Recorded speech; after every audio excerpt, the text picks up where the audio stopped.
আসসালামু আলাইকুম রহমতুল্লাহ। দর্শক, পল্লী নার্সারি থেকে আবু তাহের শিবপুরি।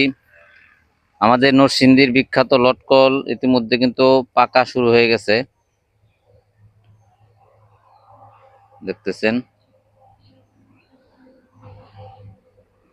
লটকল বড় হয়েছে এতদিন, এখন এগুলো পাকার সময় হয়ে গেছে। আপনাদেরকে দেখাচ্ছি, এই যে দেখেন, হালকা হালকা লাল হচ্ছে। এটা তো মোটামুটি অনেকটাই লাল হচ্ছে।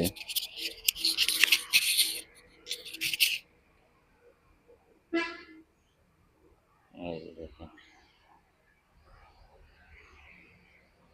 লটকল পাকা শুরু হয়ে গেছে, আর কিছুদিন থাকবে, এরপরে কিন্তু লটকল আর গাছে রাখা যাবে না, পাকা শুরু হয়ে যাবে।